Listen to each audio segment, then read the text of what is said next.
Hello students, now you are going to see the subject of commerce. Unit 9, Entrepreneurship Development. Under this, the topic is Government Scheme for Entrepreneurial Development. So many subtopics are given. The first one is India's efforts at promoting entrepreneurship and innovations. Then specific entrepreneurship schemes. Then steps in promoting an entrepreneurial venture. And the last topic is entrepreneurial schemes of Government of Tamil Nadu. Now we can see Government of India support for innovation and entrepreneurship in India. Here, the Government of India has undertaken several initiatives and instituted policy measures to foster a culture of innovation and entrepreneurship in the country. Job creation is a foremost challenge facing India. With a significant and unique demographic advantage, India, however, has immense potential to innovate, raise entrepreneurs, and create jobs for the benefit of the nation and for the world. In the recent years, a wide spectrum of new programs and opportunities to nurture innovation have been created by the Government of India across a number of sectors. From engaging with academic, industry, investors, small and big entrepreneurs, non-governmental organizations to the most undeserved sections of society. Now we can see the India's efforts at promoting entrepreneurship and innovations. Under this, the first point is Startup India. Through the Startup India initiative, Government of India promotes entrepreneurship by mentoring, nurturing and facilitating startups throughout their life cycle.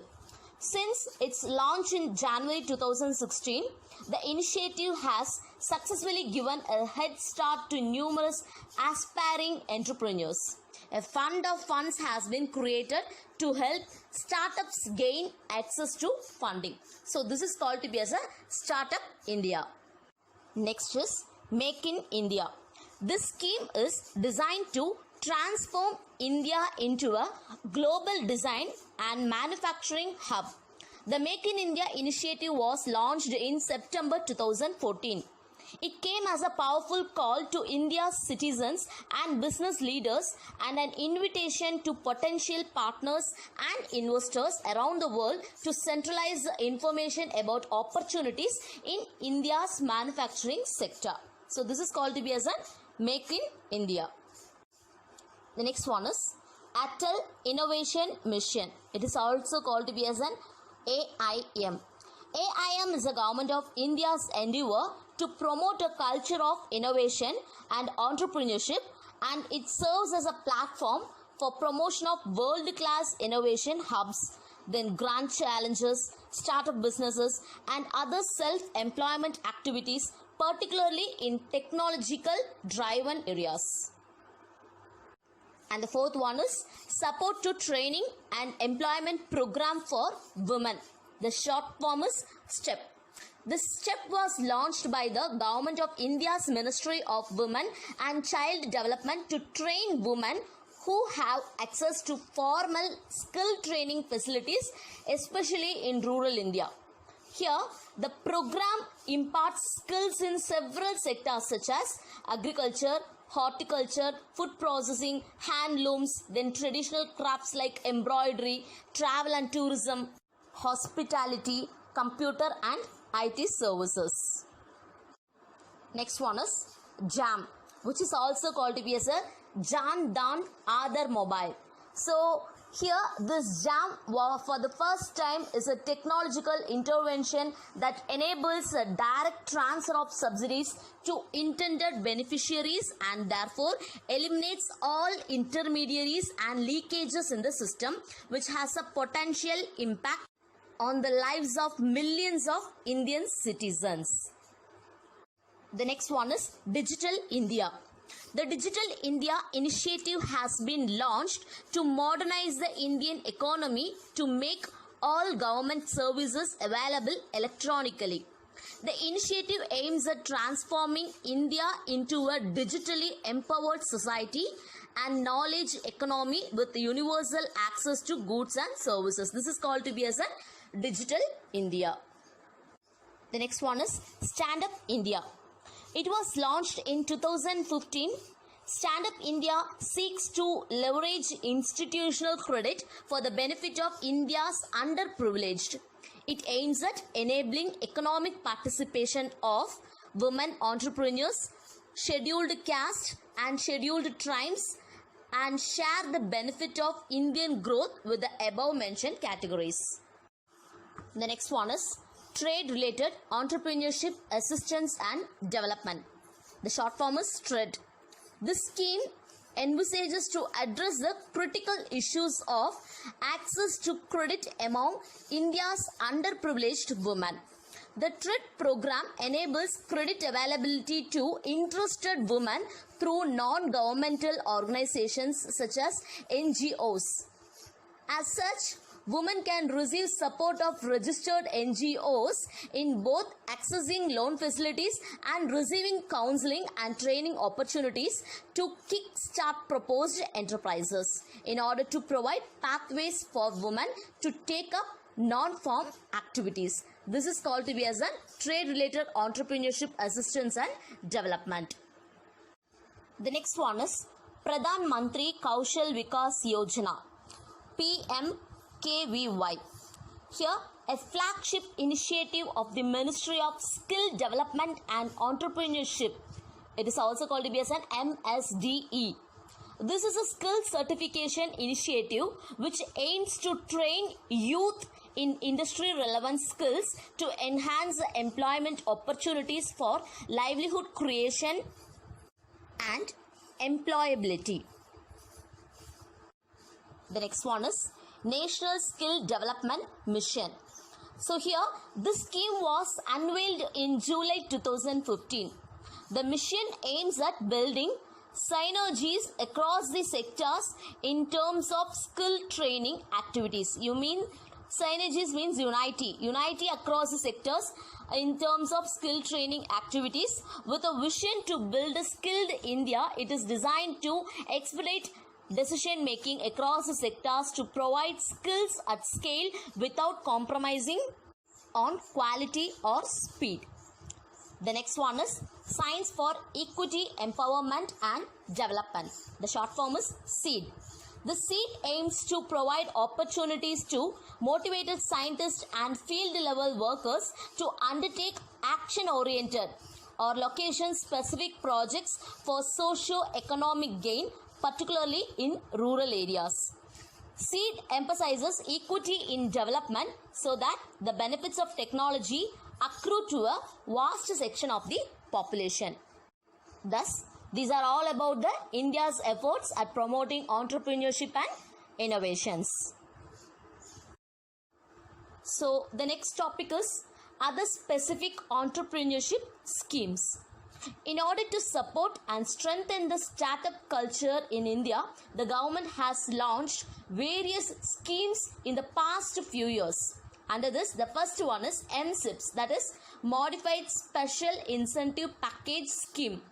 This MSIPS scheme was provide for a capital subsidy of 20% in SEZ, which is called to be as Special Economic Zone, and 25% subsidy in non-special economic zone for business units engaged in manufacturing of electronics in the fields of the Internet of Things, then aeronautics, aerospace and defense, automotive, renewable energy, non-renewable energy, technology and nanotechnology. So these are the things which comes under this MSIPS. The next one is New Gen Innovation and Entrepreneurship Development Center, which is called to be as a New Gen IEDC. New Gen IEDC provides a limited one-time non-recurring financial assistance to entrepreneurs up to 25 lakhs in the fields of chemicals, technology, hardware, healthcare and life sciences, then aeronautics, aerospace and defense, construction, design, non-renewable energy, renewable energy, green technology, social impact, food and beverages, pets and animals, textiles and apparel. These will be comes under this new gen IEDC. The next scheme is Dairy Entrepreneurship Development Scheme. Dairy Entrepreneurship Development Scheme aims at helping entrepreneurs in the field of agriculture, pets and animals and social impact to set up a small dairy farms, and incentives are provided to cover the cost of the required equipment or establishment of the facility. The next one is Single Point Registration Scheme, which is also called to be as an SPRS. A great scheme for micro and small enterprises which provides an exemption from payment of earnest money deposit. Under this scheme, the tenders are issued free of cost. And the last scheme is Atal Incubation Centers, AIC. The Government of India has set up the Atal Innovation Mission at NITI Aayog in 2016 with the overarching purpose of promoting a culture of innovation and entrepreneurship in the country. This has been set up to provide high-class incubation facilities across various parts of India in terms of capital equipment, manufacturing, health, energy, water, agriculture and construction sectors. So these are all about the different or specific entrepreneurship schemes. The next topic is steps in promoting an entrepreneurial venture. Under this, the first one is selection of the product. An entrepreneur may select a product according to his aspiration, capacity and motivation after a thorough scrutiny of micro and macro environment of business. He or she may select a brand, new product, or may like to select imitation one, or he or she may improve upon an existing product in terms of additional features like comforts, convenience, ease of operation, lower price, etc. The next one is selection of form of ownership. Here, the entrepreneur has to choose the form of organization suitable and appropriate for his venture, namely family ownership, partnership and private limited company. Family ownership and partnership forms of organization are suited for exercising unified control over the venture, while the company form of organization may be preferred for pooling of more financial resources, managerial and technical skills and business experience for carrying on medium to large venture. So this is called to be as a selection of form of ownership. Next is selection of site. Entrepreneur has to choose suitable plot for accommodating his venture. He has 4 options open to him for housing his venture. The first one is State Development Corporation like CIDCO, TNHB, then MMDA may allot a plot to entrepreneur. And the second one is entrepreneur can have a factory sheds constructed by State Industrial Development Agency.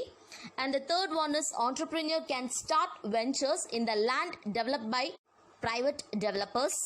And the fourth point is entrepreneur may buy private land and develop it for industrial use. Here some of the following things may be considered in choosing the site, namely nearness to native place, nearness to market, infrastructural facilities, etc. The next one is designing capital structure. Entrepreneur has to determine the source of finance for funding the venture. He or she may mobilize funds from his own savings, loan from friends and relatives, term loans from banks and financial institutions. So this is called to be as a designing the capital structure. The next one is acquisition of manufacturing know-how. Entrepreneur can acquire manufacturing know-how from government research laboratories, research and development divisions of industries and individual consultants. At times, main units may supply manufacturing know-how to entrepreneurs. Starting ancillary units or plant and machinery suppliers may provide this facility to the entrepreneurs. So this is called to be as an acquisition of manufacturing know-how. The next one is preparation of project report. Project reports needs to be prepared according to the format prescribed in the loan application form of term lending institutions. This report should cover aspects like sources of finance, technical know-how, sources of labor and raw materials, market potential and profitability. So here the project report should include the following. They are: first one is technical feasibility. So it should mention the following. First one, description of product specification, and the second one is raw materials availability, then manufacturing process, quality control measures, and the fifth one is availability of water, power, transport and communication facilities. So these are the followings which comes under this technical feasibility. And the second one is economic viability. So it essentially involves compilation of demand for domestic and export market, which installed a capacity of machines, market share, revenue expected and its suitable price structure. So this will comes under this economic viability. And the next one is financial viability. It should cover the aspects like non-recurring costs such as land and building, plant and machinery, etc. And the second one is recurring expenses like wages, salaries and overheads, etc. And the third one is probable cost of production. And the fourth one is profit on expected sales. So these are the things which comes under this financial viability. The next one is managerial competency. Entrepreneur has to include the mechanism for managing the venture in the project report.